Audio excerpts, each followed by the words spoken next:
All right. So I have Clara and Amanda back today. As you know, the co-founders, co-CEOs of List Perfectly, and a whole roadmap before that. And so, but they're entrepreneurs. So what they're here to talk about today is entrepreneurs and how online sellers are entrepreneurs, and just give some insight from their journey, and then give some tips. So let's start with each. And thanks, Clara and Amanda. I always enjoy getting to turn the mic around and switch the tables a bit, because we have this opportunity. And again, you're so connected and in touch with the community, which is amazing. Thank you, But Doug. I of really course, appreciate it because you're helping us to tell our story, go beyond Clara and Amanda, the co-CEOs of List Perfectly. And let's go rewind back and let's go deeper. Okay, what moves us? And thank you for helping us to do this. Actually, it's an honor, that you're finally, we're doing this. Amanda, what do you think? Finally, we dreamed so much of doing this. Oh gosh, I just want to say thank you again for everything that you do, Doug, and in bringing these amazing podcasts to the community. I'm just hope I'm really excited to be here and share the story, like Clara said. But more importantly, in entrepreneurship, really, it's a passion of mine. I think. It's such an interesting journey versus working for someone else, and it's a topic I love to talk about. that's awesome. And and thank you both for the opportunity. And it's like I love it, and it's great to work with both of you and work for such a cool company, cool startup that is so in touch with its, I don't want to say customer base, because it's a community, and because Yeah. community is inclusive and we're all in this together. Yeah. But let's start. Amanda, we'll start with you, and then we'll go to Clara. So what does entrepreneurship mean to each of you? Wow, it's okay. Great topic. First of all, for me, the first thing, if you ask me, what's the first thing that comes to your mind when you think entrepreneurship? Freedom. Mhm. That's what it means to me. It means freedom to design the business the way that you see fit. And when I've set up a lot of businesses in my lifetime. I worked in the corporate world, realized that I wasn't a good fit. I'm just not a good fit for the corporate world. I really like coming up with new ideas, new plans, trying new things, working according to my own schedule. That's the freedom part. I'm not doing and executing something because someone told me to. I'm doing it because I have a passion for it and I love it. Clara? Oh, that was awesome, Mandy. That was a great answer. But for me, because of my background, it felt like I was breaking chains, okay, and that I was allowing myself to choose my own path, going into the unknown, and allowing myself to make my mistakes and own my successes and choose the path in which that success could benefit me most financially, spiritually, and emotionally. Great answers. Thank you. And you both touched on this. So there's a big move right now. A lot of people are leaving the corporate world. They're leaving bigger companies. Some of them are going without even having new jobs. And why do you think this is? Sure, I'll speak to that.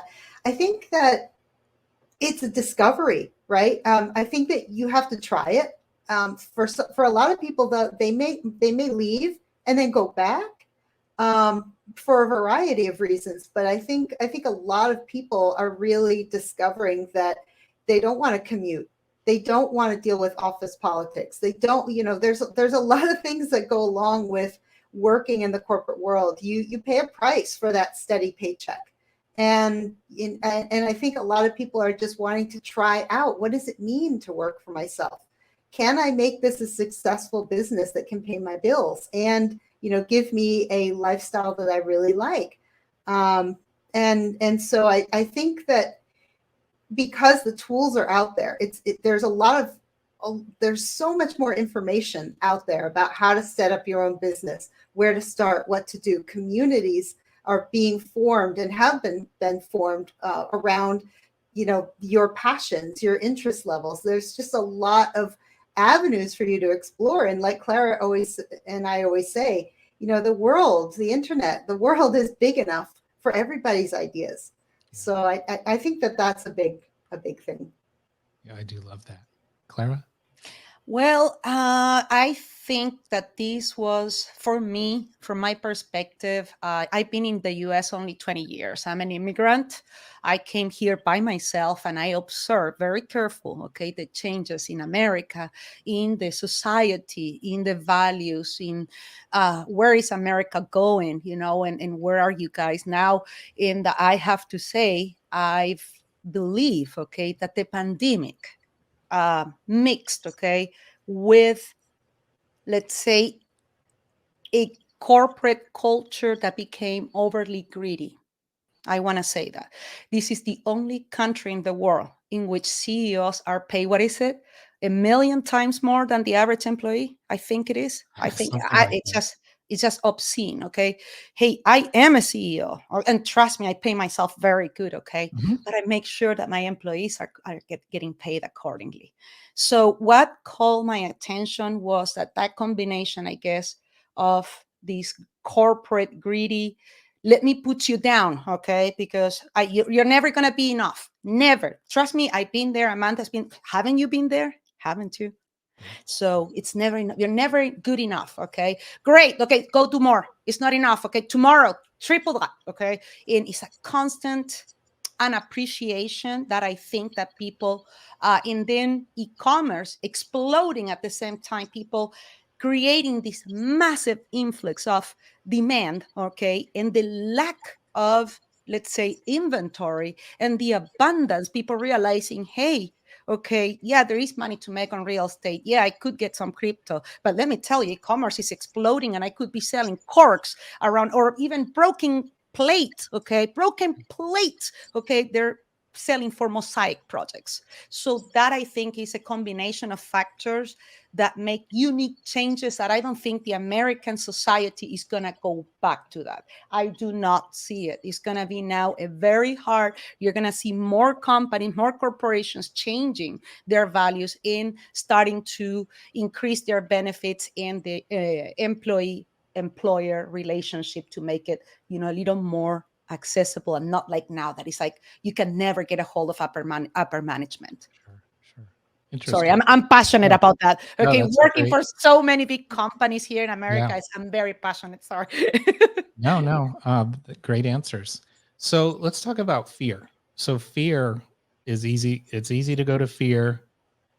Change is scary. And we've talked about this amongst the three of us. It's like, Yeah. don't go to fear. You got to be willing to change. But let's talk about how do you get past fear? Easy to say, oh, don't be anxious. The worst thing, okay? I have chronic anxiety, okay? You can see it, okay? The way I speak, anybody, can see it. I decided, okay, to that anxiety, all right, can become a fear that is going to give you a reaction of fight or flight. So when I quit, literally, I told Citibank, I told them, no, bye, thank you, I'm not renew. You're not gonna give me a $20,000.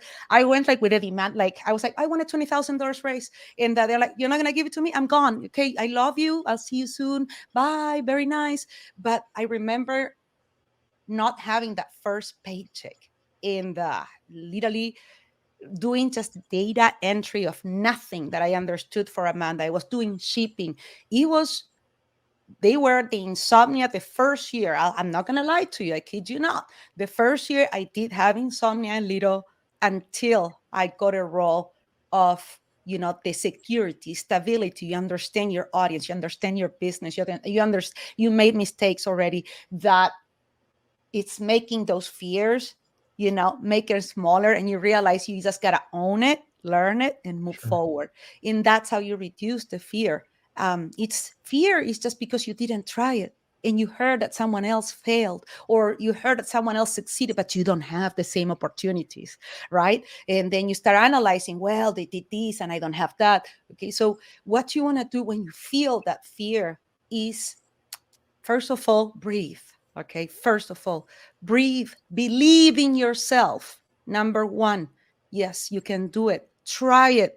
Worst case scenario, you go back to corporate. Don't end your relationship with your former corporate employer horribly. Respect, give the 2 weeks notice, or if they want you a month, to until you find someone, you finish that relationship. So you have options to go back if entrepreneurship doesn't work for you. So that need to, fear has that power of giving you that narrow vision in which, oh my God, I'm not going to be able to, I'm going to fail. Okay. And there is no way I'm going to be able to get out of that path. So as long as you can concentrate on breathing and knowing that you're not alone, lean with a partner. You don't have a business partner like I did with Amanda. She helped me a lot. Get yourself in the community. Boys, make a post, List Perfectly Facebook group. Hey, I'm scared. I just started reselling online and I sold only, I don't know, a postcard to my mom. What should I do better, right? So let the community help you. You're not alone. Yeah, and I want to say one thing about fear. We've all heard the term flight or fight, right?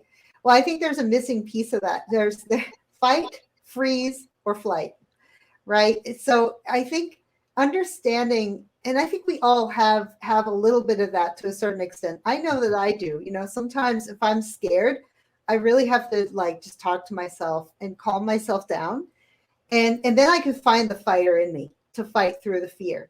Wow. And I think whatever it is, like Clara just mentioned, how can you overcome your fear? Just keep that in mind. See, we have some. We're talking about fear, input okay? there on fear. So Kevin, let's talk about fear. Okay, it's fire or flight, Kevin, or freeze. Okay, Amanda just added. Okay. But yeah, I think Kevin's a fighter. That's what Kevin's showing us. He likes to run too. Yeah, true. So we have a fight or flight situation there. Exactly. Yeah. But just try to find what's going to motivate you to turn into that fighter. I think that would be my biggest advice with fear. Yeah. No, and I like adding that freeze part. Is like you can run, you can stay stagnant, or you can grow. Yeah. Clara, you often say don't chase the money. So tell us about that. What does that mean for you? Well, I chased the money. I came to this country with 2 suitcases. Actually, I was on my way to Canada. Okay. So I had the brightest idea of stopping in LA for 2 months. Yeah, right. And that didn't work out like that. Okay. I stayed, and the rest is history. Green card worked out very fast for me. My first job was a cashier in Target. Okay. I still have my badge. Okay. I'm very proud. I show it. Okay. That's my badge from in Target. And I forget, I started at $6.75 an hour. I didn't speak English. Hello, my name is Clara. How can I help you? Okay, that was me. Okay, at that time, I swear, and that was very hard to say. After that, I was very lucky because I was managing registers. They trust me with money. So I moved very fast, to be trusted with money, which allowed me to go into banking and finances.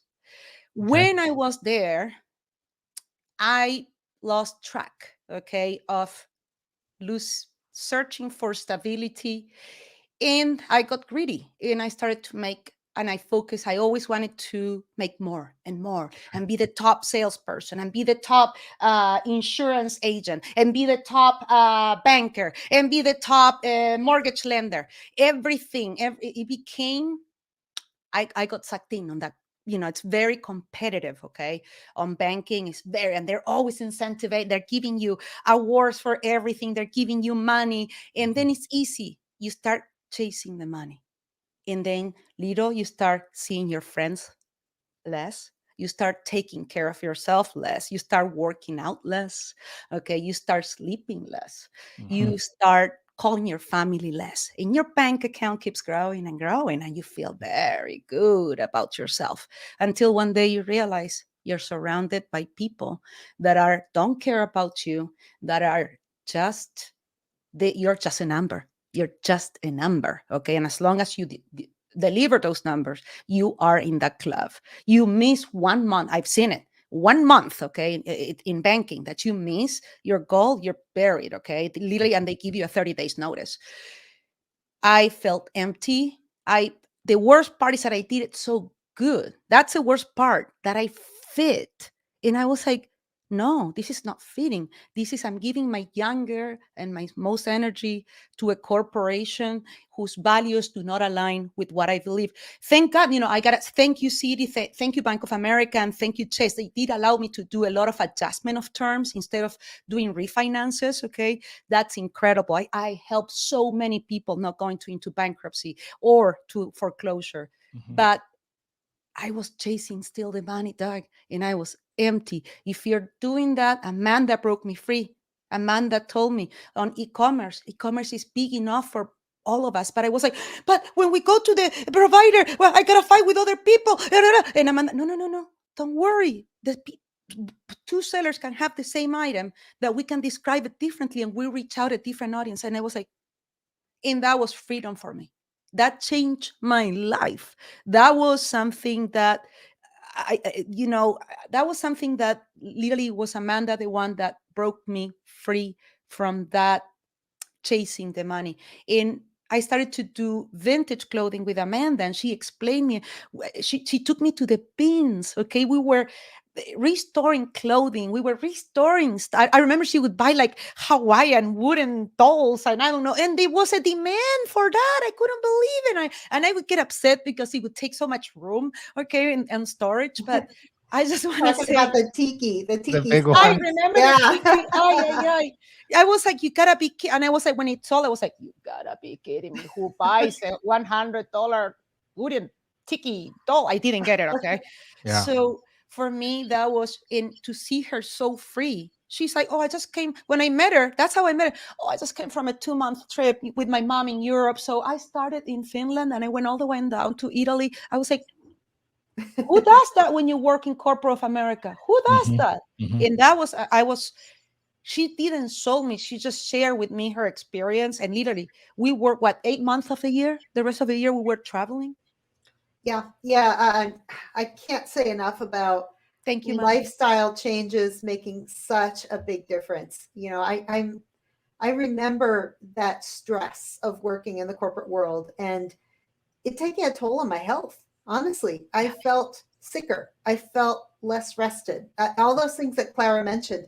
And reseller, okay, when I started out, obviously, I did not make nearly the money that I did in the corporate world, right? We all have to ramp up, and you got to start somewhere. And I did not do what a lot of people do, which is ramp up your online business and then wean out your corporate job. I just went cold turkey, right?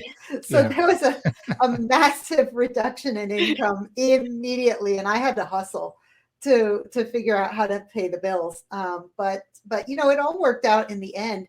Even during those times of entrepreneurial stress, when I did not know how I was going to pay my bills, I still felt so much less stressed out than when I was getting a steady paycheck in my corporate stressful job. It just meant more to me. And I can't say enough about the lifestyle change, that if you pick the right thing for you, and that's going to mean something different for everyone.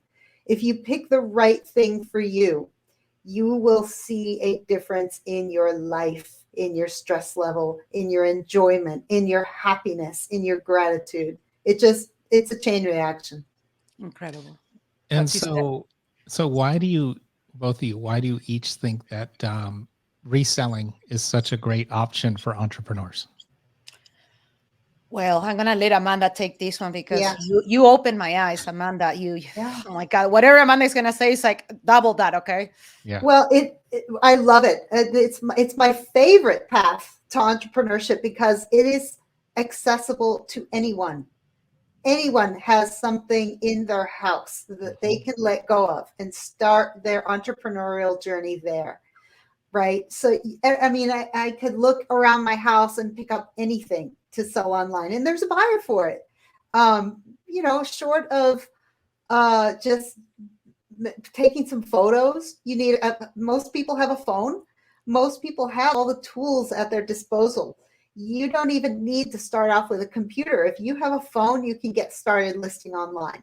You need probably, most marketplaces now require a credit card and some banking information to deposit money into your account. whether it's PayPal, Venmo, whatever it's going to be. But most people can access these tools. You don't have to buy a franchise and come up with capital. You don't have to sign long-term leases. You don't, there's a lot of things. There's the lowest barrier of entry in reselling than any other industry. Even if you have gig jobs, right? Where you have a car and you could drive Lyft or Uber or something. You don't even need a car. You could literally be in your house selling online. And a lot of people that don't leave the house are able to earn an income this way. It's an incredible path to entrepreneurship. That's amazing. And then, so part of your journey, you were very successful selling online. You've started multiple companies that led up to List Perfectly. You've been very successful in business, but interestingly, you've never had investors. So why was that? Mandy, you want to go first? Come on, tell them the true story, okay? Come on, I'll tell the true story. All right, so this is an interesting topic because I've got to give all the credit to Clara on this one. Clara opened my eyes, like she says, I opened her eyes to reselling online and entrepreneurship. She opened my eyes to believing in yourself and being able to lift companies with your own effort. And I think what really changed for me was breaking out of the mindset of I had to hire people to help me figure out how to get from point A to point B. And so I can't do that without investment. Once she believed in me, Clara believed in me. And I just needed to believe in myself that, okay, yeah, I can learn to code. I can figure this out. I can find the solution. And once I understood that, and I understood that she supported me and would pay the bills while I learned to teach myself how to code, it was the best decision that we ever made because we talked about freedom with entrepreneurship. As soon as you get an investor, you lose your freedom. You will just lose it. And it's no longer your company. You have to be very lucky to find that angel investor that truly wants to stay out of your business and just give you money to make multiples for them. I mean, they're not easy to find. Yeah. So for me was having experience coming from banking and financing world. I saw how people change very fast after they hand the check. I was like, oh my God. It's instantaneous. Okay. The second you grab that check, the contract is fulfilled and you cashed it. So I've seen people change dramatically. My customers coming with literally putting liens on their house to pay off these people, because remember back in the day, there was no commercial lending. So, everybody was taking loans on their home equity, on their houses with home equity lines of credit or second mortgages, or sometimes going up to 90% loan to value on a first mortgage to pay off these people. So I've noticed that I wanted us to make our own mistakes without being judged, because it's already very hard what we're doing, because we're doing it in a very unorthodox way. We're breaking all the rules you can imagine. There is no advertising. I have no digital marketing. Okay. There is no sales team and we still went viral. So and the way she's doing, technology is also very unorthodox. So I knew that if we get investors, we would have a voice, and naturally, if you're going to take their money, you got to listen to them, right? And it's part of the contract, it's part of the deal. Sometimes not, if you're lucky, right? But okay, it is in our experience, okay, you keep percentage of the company, okay, you're keeping control of the company. And that's what I wanted to avoid, and wait for the right time until we get the right investors. We're doing great. We're not in a hurry. Amanda the tech team is doing great. My side is doing great. Could we grow faster? Yes, no doubt. But why rush it when we're doing everything like we did with Amanda, to be natural and not force it, and be very picky about this, because it was very hard to take off this company with literally our own money. It was me. I got up to $200,000 of credit card debt. I was sleeping 2 hours a night. Okay. And these are my former employers. Okay. This is Citi, Chase, and Bank of America, among the banks that I owe money. So that was intense, let me tell you. And I'm so happy that Amanda trusted me. And again, it's trust. You got to trust in who you're investing. And then that person got to trust in themselves that they can deliver and make mistakes, and you'll be there to have their back. That's a great answer. Now, and this is something that I've been thinking about too, or always thought about. So you not only invested in yourselves, you didn't have outside investors, you didn't have outside influences. You frankly have faced some other challenges as women in tech, and particularly minority women in tech. And, we've seen it. I mean, that is a challenge. So how has that been, and how have you dealt with that? Well, on my side, it's been tough, okay, because you want to meet investors and then they are asking you, what's your marital status? So, it's been tough, all right? Now, on Amanda's side, it's been even more challenging. Just to tell you, it was 1 year that Amanda was testing other solutions, in that they just didn't work or they wouldn't deliver. And then it was just one person after the other telling her, no, no, no, you will never make it. List perfectly is not possible. The rest can tell you, Amanda. Yeah, you could look at it both ways, right? You could look at the negativity side of it, which is other people may not have believed in Clara and myself. And that was clear, from just about everybody that we dealt with. It's for whatever reason, they saw Clara and me, and they just didn't believe that we could make it. Then you can see it from the other side, that nobody saw us coming. And I'm pretty proud of that. Yeah, that's the side I like. Yeah. Hi. So I think that, in some ways it's an asset, when people don't believe in you, use that as fuel, use it as fire, and prove everybody wrong. Exactly. So let's talk about business goals. So basically, if you're an entrepreneur, what are like the basic business goals you should start with? All right. The number one school I would recommend, okay, is the school of your own, okay? Sure. Don't copy anybody, all right? Watch everything, see what everybody's doing, but understand that what works for someone else might not work for you. You got to understand that you got to sell what you love the most. If you like, like, I don't know, phones or remotes or whatever it is, or stationary elements, okay, just follow what you're most knowledgeable about, okay, and the rest will come along. That's just real my perspective. And for me, and I don't mean to knock anybody's business model. I would never do that. There's value in everybody's business model. As long as you're not doing anything illegal, it's all good. But there's some people that launch businesses just to copy others. They're successful, they can be or not.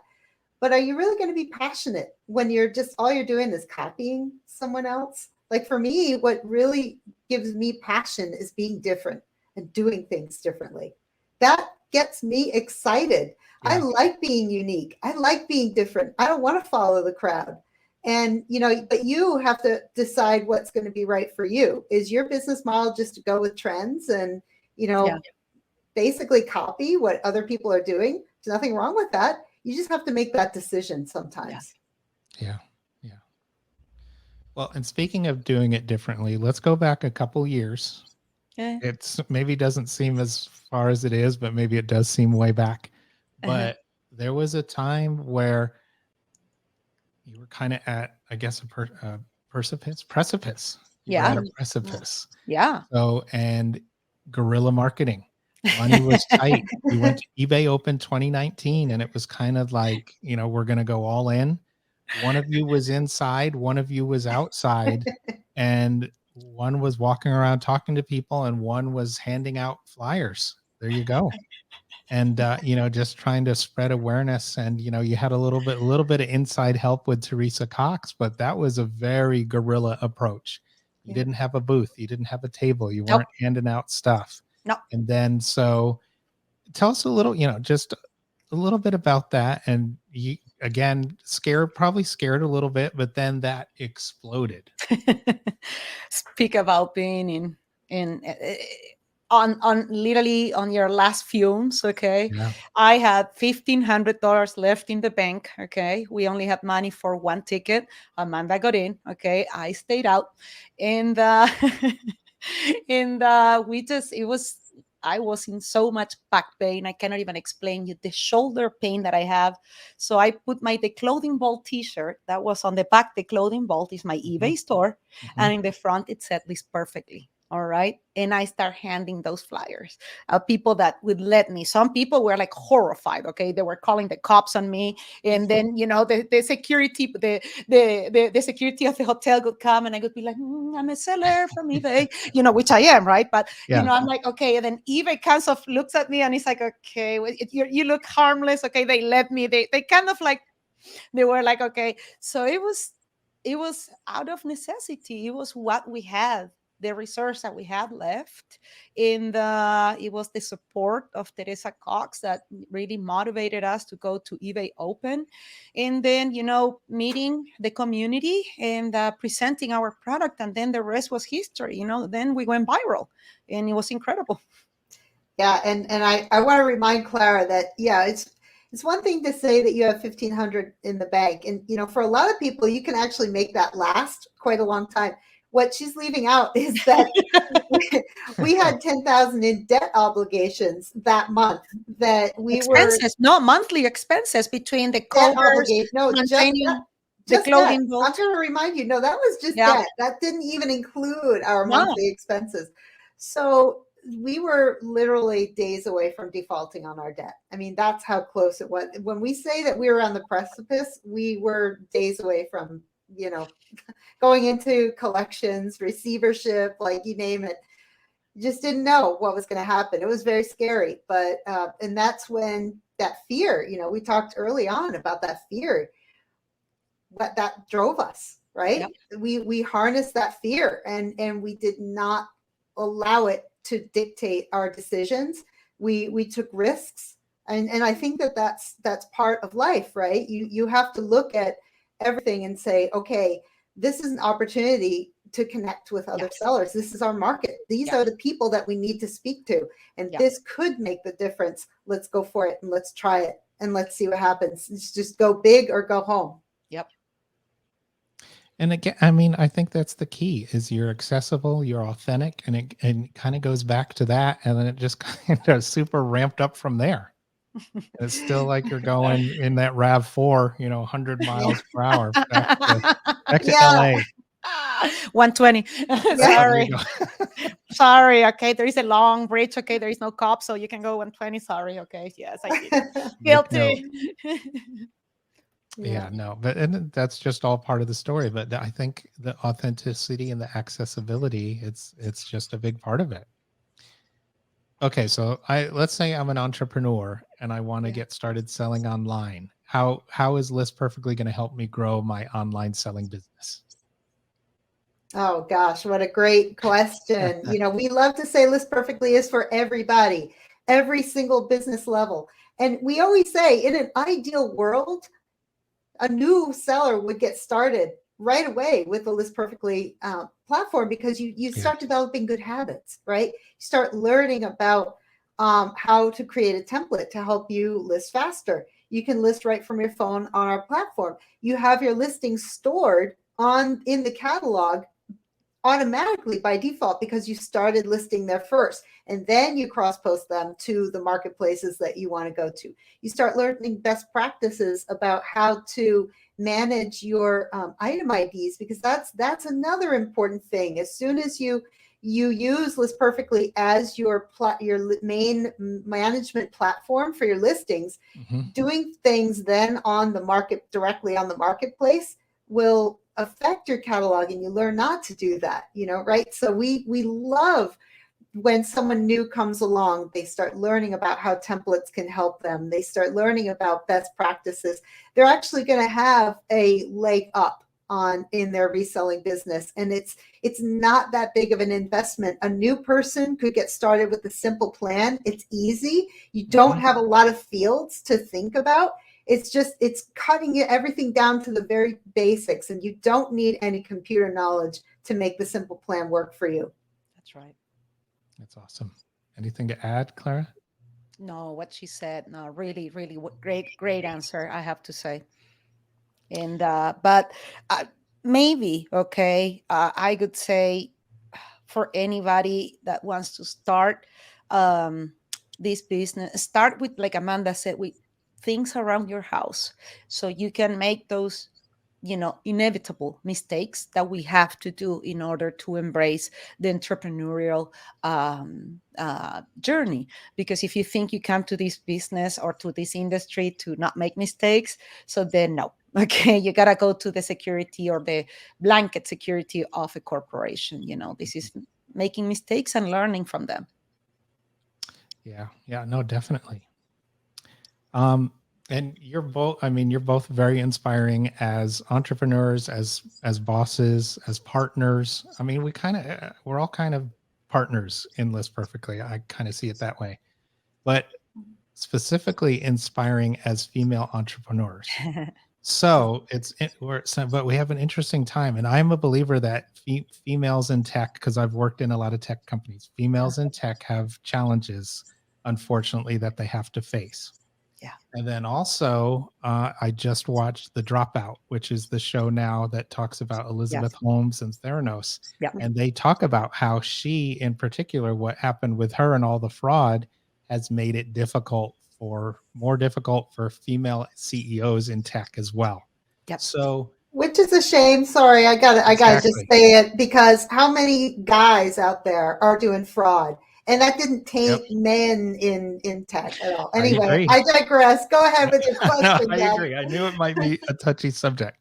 So what advice do you have specifically for female entrepreneurs that want to get into tech?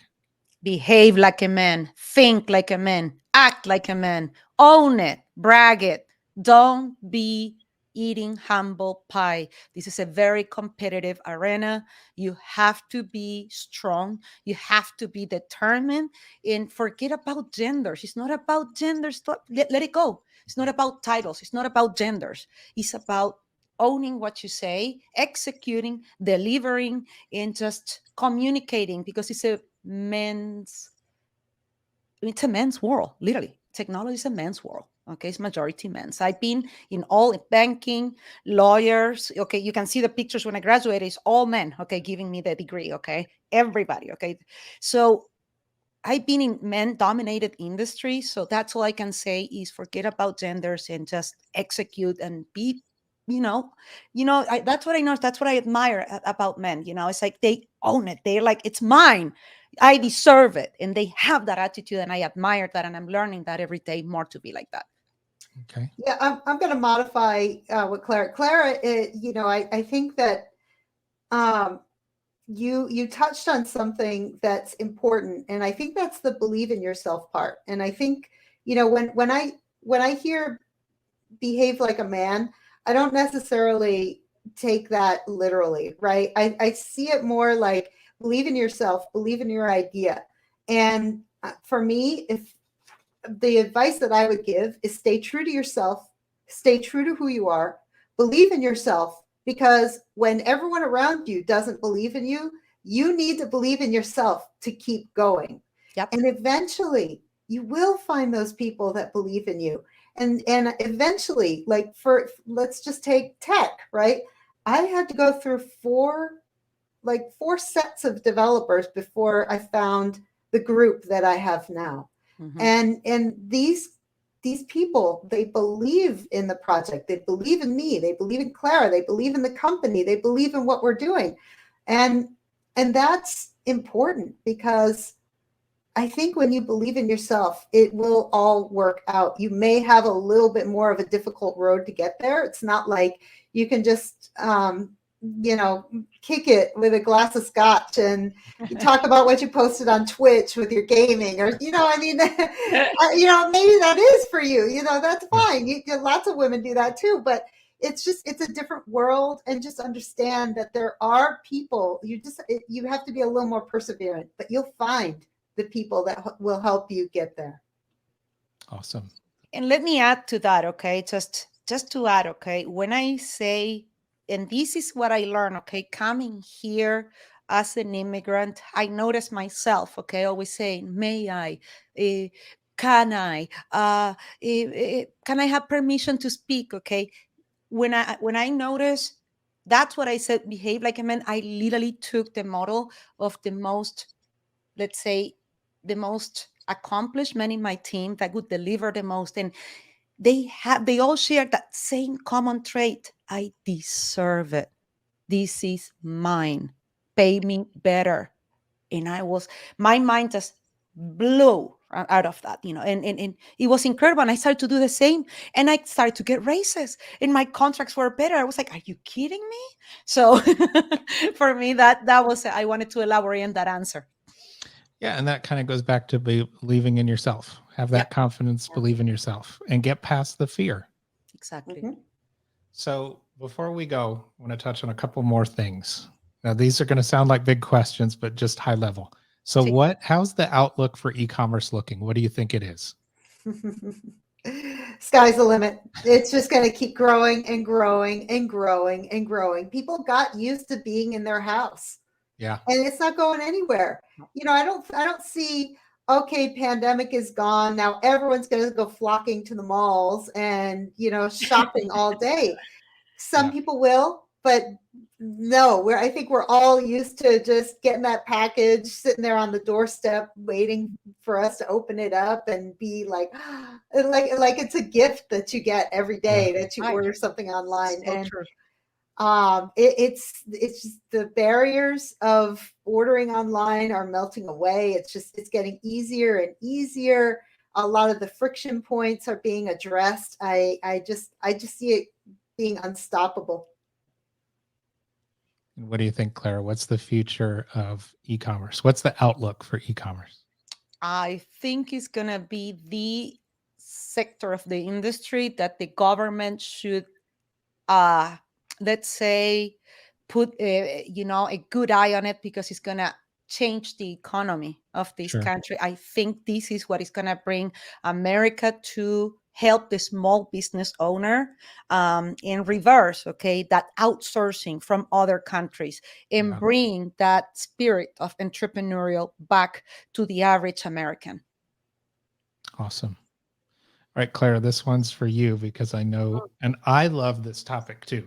Really, and people are just putting the foot in the door. And I agree with you on this. You were kind of early in this and kind of thinking where this was going to go. Tell us about social commerce and how that ties into e-commerce. Oh, my favorite. Thank you for asking that. So I found myself, okay, that I was looking at platforms like Facebook, Instagram, TikTok, and YouTube and whatnot. Okay. I'm looking at them and I'm like, oh my God, understanding history and business. And of course, the evolution of companies. I'm always curious about that. I couldn't believe that I was sitting when I was building my reselling business. I was like, are you kidding me? These are free tools. In 20 years, these tools will not, mark my words, they will not be free. Okay. Your kids, okay, by the time for example, your teenager kids, by the time they are 40 and they want to take off their own businesses, trust me, they will need to pay for Instagram. They will need to pay for TikTok. They will need to pay for YouTube. Okay. And for me, that was unprecedented. And I told them, man, that's why I was like, no sales team, no advertising. Let's do social commerce. Okay. Let the community, okay, decide. So I started as a reseller. I did it with all my businesses, with reselling, with software, you name it. Okay. So with reselling, it was Pinterest, Instagram, and Facebook business pages changed my life. Okay, the first versions of Amanda sending, okay, the listings to Facebook pages back then. Okay, we had that we don't have it now. Okay, it's Facebook Marketplace, but back then we had Facebook pages, we had Instagram, in Pinterest. I had Pinterest. I was connected with Etsy. It changed my life. That accelerated my sales. Remember, Amanda? And she was able to let go because of social commerce. When we separate, you can understand, Amanda had nothing to do with the clothing vault. I was paying all the bills. She had nothing. She wasn't doing shipping. She wasn't doing sourcing. She wasn't doing any customer service. She wasn't, the only thing she was doing, helping me to transfer the balances, remember? So she would help me. Okay, so we have the money. Okay, it's in the bank now. Go and pay these bills. Okay, so I would say social commerce helped my reselling business to grow approximately 40% just on the first year. That's the first year.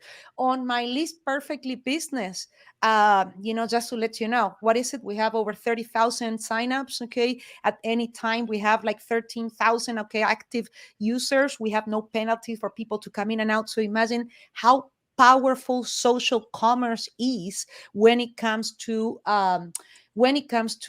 promoting your business organically, in not taking the traditional path of mailer campaigns, digital marketing. And it's not that it's wrong.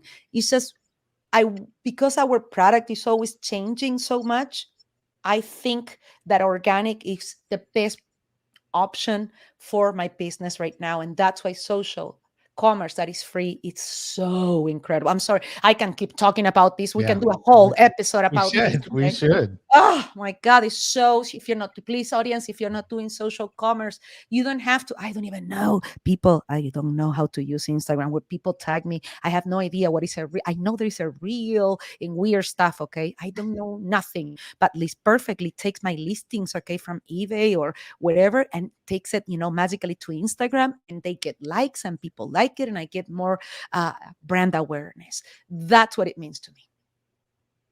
And Amanda, social commerce, what are your thoughts? I think that there's power in community. And for me, I think when you are connected with the seller that's selling the product, that's always powerful. When you know who they are, when you can see what they're about, what they're passionate about, you want to buy from that seller. And I just, again, that's another one. Sky's the limit.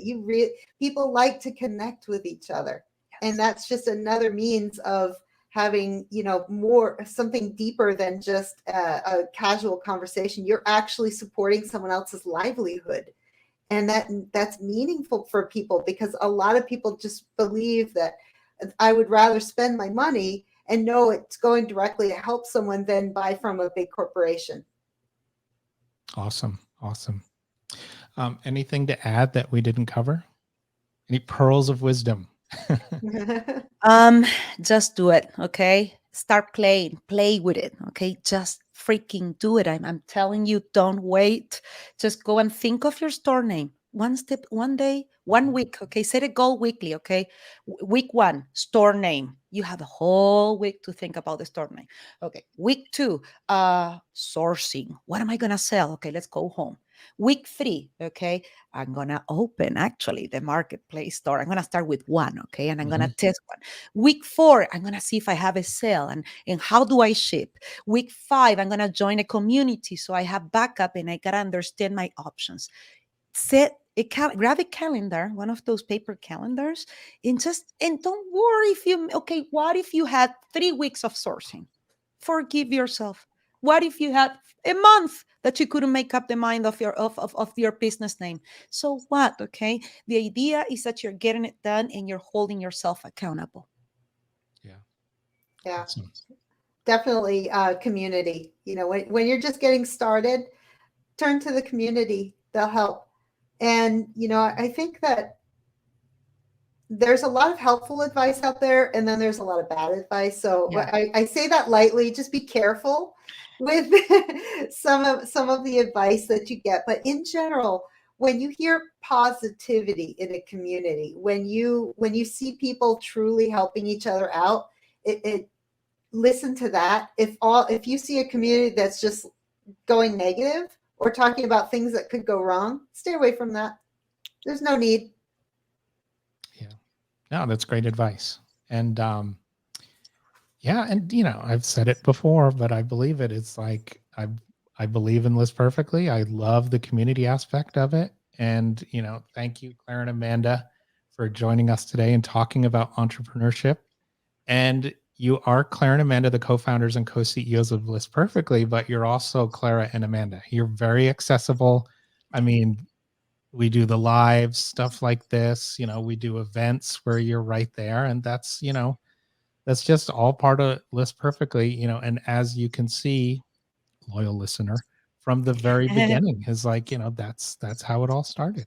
So, and we'll hear more from Clara and Amanda. We'll hear more about entrepreneurship and obviously more about List Perfectly and just being part of that community. Oh, thank you, Doug. Thank you again for having us today here with you and helping us share our perspective and our story, right, Mandy? Absolutely. Thank you so much. And you know, always happy to share. We love the community. We love being accessible. We wouldn't have it any other way. All right. Yeah, and thanks. And you'll definitely both be back. Thank Thank you, you. Doug.